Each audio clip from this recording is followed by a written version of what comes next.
Madam, ఎక్కడ వచ్చింది మీరు కేసు పెట్టేంత వరకు వెళ్ళారు అంటే హీరో ధర్మ మహేష్కి మీ మధ్యలో ఎక్కడ తేడా వచ్చింది?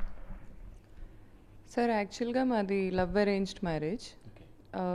అతనికి నాకు తేడా వచ్చింది అతను ఉమెనైజర్ అని నాకు ఓపెన్ అయినప్పుడు. అండ్ వాళ్ళ పేరెంట్స్ కూడా పద్దాక వాళ్ళ ఫ్యామిలీ ఇలా ఏదో వాళ్ళకేదో 100 కోట్లు ఆస్తున్నట్టు ఆ ఊహాలోకాల్లోకి వాళ్ళు వెళ్ళిపోయి ఆ, వాళ్ళకేదో 100 కోట్లు ఆస్తున్నట్టు, అతనేదో సూపర్ స్టార్ హీరో అయినట్టు నన్ను వేధించి ఇలా నీకు 100 కోట్ల ఆస్తి లేదు, నీకు 1000 కోట్ల ఆస్తి లేదు, మాకు ఈ టైంలో ఇలాంటి మ్యాచెస్ వస్తాయి అని తండ్రి కొడుకు తల్లి కూతురు అందరూ కలిసి నన్ను నా బిడ్డని హెరాస్ చేస్తున్నారు. నా వరకు వచ్చింది, నా బిడ్డ వరకు కూడా వస్తుంది. నా బిడ్డని చంపేస్తానని బెదిరిస్తుంది వాళ్ళక్క. సో ఇవన్నీ నేను స్టెప్ అవుట్ అవ్వాల్సిన టైం వచ్చింది. లేకపోతే ఇంకా ఎయిదర్ పడతానే ఉండాలి, ఇతను ఇంటికి వచ్చి అమ్మాయిలతో కూర్చుంటే భోజనం అన్నా వడ్డించాలి, లేకపోతే ఇంటి గుమ్మం దాటైనా వెళ్ళిపోవాలి అనే పాయింట్ వచ్చింది. జనవరి నుంచి మేము విడివిడిగానే ఉంటున్నాం. కానీ అతను అయినా కూడా అట్రాసిటీస్ ఆపట్లేదు, నన్ను చంపుతాను వస్తున్నాడు.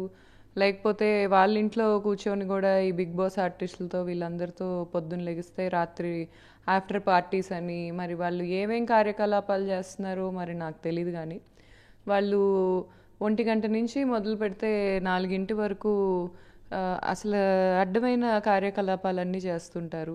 తాగేసి లిఫ్ట్లో ఎక్కి తిరుగుతుంటారు. సో ఇలాంటివన్నీ చేస్తున్నాడు అతను. ఇవన్నీ చేసుకుంటా నా గురించి బ్యాడ్ దుష్ప్రచారం చేస్తున్నాడు. అండ్ నేను ఎదిగితే చూడలేకపోతున్నాడు, నా ఎదుగుదల తట్టుకోలేకపోతున్నాడు.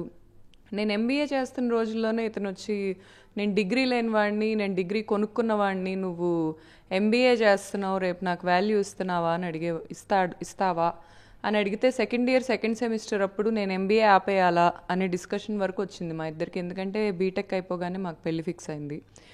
ఇంత ఇగోకి వెళ్తాడు అతను. నేను డబ్ స్మాష్ స్టార్ట్ చేశాను, సినిమా యాక్టర్గా ఎంట్రీ ఇచ్చాడు. ఎప్పుడూ నాతో పోటీ పడతా, ఇతనితో నేను పెళ్లి చేసుకున్నప్పటి నుంచి ఇతను నాతో పోటీ పడతా నాకుండే వేసినన్ని బ్లాక్ చేస్తూ వచ్చాడు. ఇప్పుడు కూడా నేను ఎక్కడ అతను వదిలేస్తే ఇంకా నన్ను ఆపేవాళ్ళు ఉండరు అని నేను ఎక్కడ ఎదుగుతానో అని ఇతను నాకు ఇంకా అడ్డుపడతానే ఉన్నాడు.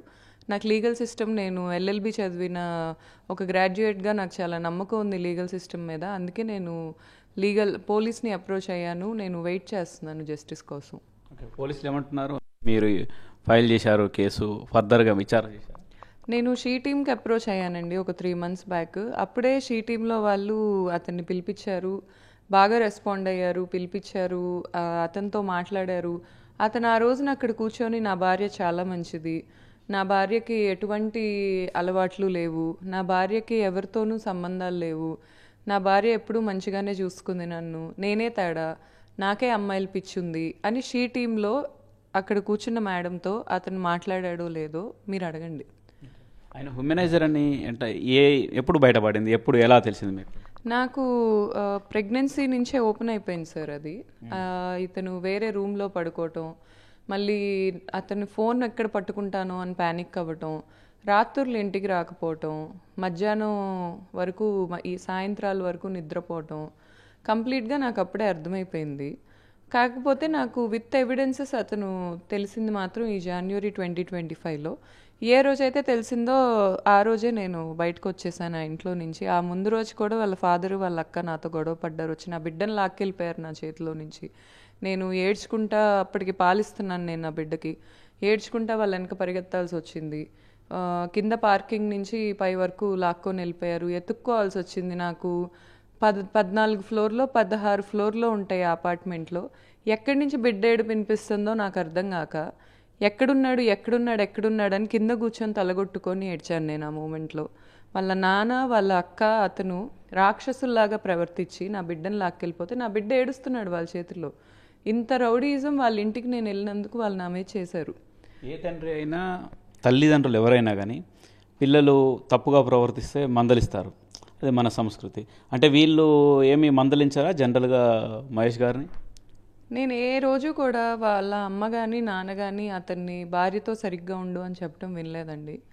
ఇంకా భార్యని నువ్వు అలా బయటికి తీసుకెళ్ళకు, భార్యతో బయటికి వెళ్తే మీకు దిష్టి తగిలిద్ది, ఏదో ఒకటి నెగిటివ్గా చెప్పి మా ఇద్దరిని ఎక్కువ బయట తిరగకుండా చేయటమే వాళ్ళు చేశారు. కానీ వాళ్ళమ్మ అయితే ఇంట్లో కూడా పక్క పక్కన మేము కూర్చోకూడదు అంటది. ఏంటండి అంటే దిష్టి అంటది. మళ్ళీ అదంతా ఫేక్ అన్నమాట. ఇప్పుడు వీళ్ళ సిస్టరే కానీ వాళ్ళే కానీ ఏదైనా ఏం చేస్తారంటే జాతకాల మీదకి దోసేస్తుంటారు, మళ్ళీ దిష్టి మీదకి తోసేస్తుంటారు. వాళ్ళ ఊర్లో వాళ్ళందరూ వాళ్ళ మీద పడి ఏడుస్తారని చెప్తుంటారు. అందరు ఏడుపు తగిలిద్ది మా మీదకి, మీరు బయటికి వెళ్ళొద్దు అని అంటుంటారు. సో అతను ఊర్లో నన్ను బయటికి తీసుకెళ్ళటం అనేది అప్పుడే బ్లాక్ చేస్తారు. నాకు అప్పుడు అతనితో నేను ప్రేమలో పడ్డప్పుడు 19 ఏళ్ళు. నాకు అంత అర్థం కాలేదు. సో వీళ్ళు ఇదంతా ఇంత దాచిపెట్టడం అనేది గ్రౌండ్ వర్క్ ఫస్ట్ నుంచే ఉంది. వాళ్ళకి ఎప్పుడో తెలుసు వాళ్ళ అబ్బాయి నన్ను వదిలేస్తాడని.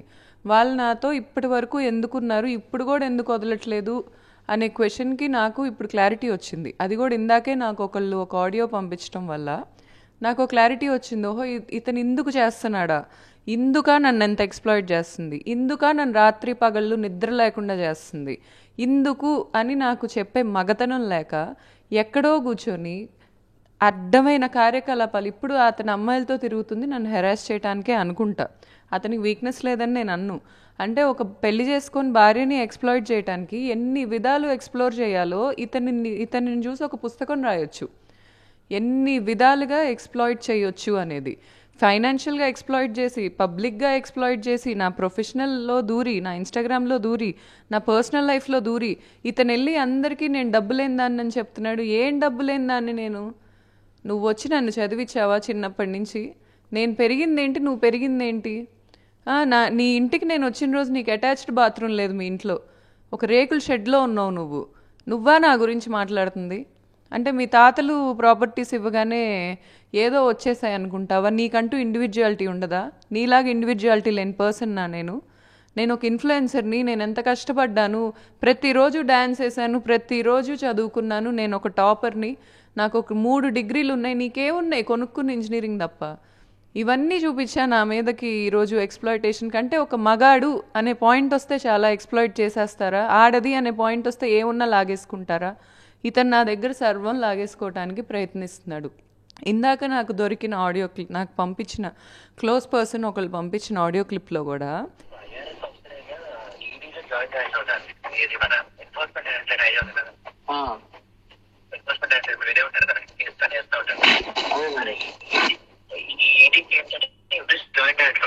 హైదరాబాద్ మన తెలంగాణ ఏపీ కలిపి జాయింట్ డైరెక్టర్, తమిళనాడు పోకున్నారు ఇంత ఈడీ జాయింట్ డైరెక్టర్ అక్కడ. మన తమిళనాడుకి మోహన్ బాబు అని చెప్పున్నారు, ఐఆర్ఎస్ ఆఫీసర్, 2010 బ్యాచ్ అలా మాట్లాడి పంపించండి మన సైట్ నాకు. ఒక నటరాజన్ అని చెప్పి ఉన్నారట, హెడ్ ఆఫ్ ప్లేస్ ఏమో కోల్కతాలో ఉన్నట. పోతున్నాయి. నేను ఏంటంటే డాక్యుమెంట్ ఇమీడియట్ గా రాగానే ఫార్వర్డ్ చేసి ప్రింట్అవుట్ చేసి చదువుతాను నేను జనరల్ గా. అది ఒక్కటి కొంచెం, ఎందుకంటే ఫోన్స్ మీద చదువుతుంటే కళ్ళు సైజ్ పెరుగుతుంది బాగా. అదొక్కటి ఒకటి కొంచెం లేట్ చదువుతాను. అందుకే డైరెక్ట్ కదా, ఎందుకంటే ఇది ఐఆర్ఎస్ కన్స్ట్రక్షన్ చేస్తున్నా. డెప్యూటేషన్ ఎన్ఫోర్స్మెంట్ డైరెక్టరేట్, డెప్యూటేషన్ తెలుసు కదా, ఐఆర్ఎస్ ఆఫీసర్ హెడ్ ఉంటారు. ఈడీ తెలుసు కదా మీకు, అన్ని కేసు వేస్తూ ఉంటారు మీద. ఈయన ఈడీ పవర్ చాలా పవర్ఫుల్ పోస్ట్ ఉన్నాడు, తమిళనాడు ఈడీకి హెడ్ అయినా. అక్క ఆయన నెట్ తెలుసు, ఆయన చెప్తాను చెప్పాడు ఏదన్నా సరే క్యాన్సిల్ చేస్తామని. ట్రేడ్ మార్క్ ఒకటి ఫస్ట్ మాట్లాడి చెప్పండి, లీగల్ నోటీస్ తర్వాత చదివి నేను చెప్తాను. ఓకేనా సార్? యాక్చువల్గా నేను ఆవేదనలో ఉన్నాను మీరు వచ్చే టైంకి, ఎందుకంటే ఇది విని నేను డిస్టర్బ్ అయి ఉన్నాను. యాక్చువల్లీ ఆ ఆడియో కాల్లో ఉంది ఏంటంటే, తమిళనాడు ఈడీ ఐఆర్ఎస్ ఆఫీసర్స్ మాకు తెలుసు, మీరిచ్చిన వాటితో మేము మాట్లాడతాము, వాళ్ళతో మాట్లాడి నా పేరు మీద ఏదైతే బ్రాండ్ ఉందో అది క్యాన్సిల్ చేపిస్తాము, చేపించి ఇతని పేరు మీదకి మార్పిస్తాము అని అష్యూరెన్స్ ఇస్తున్నాడు.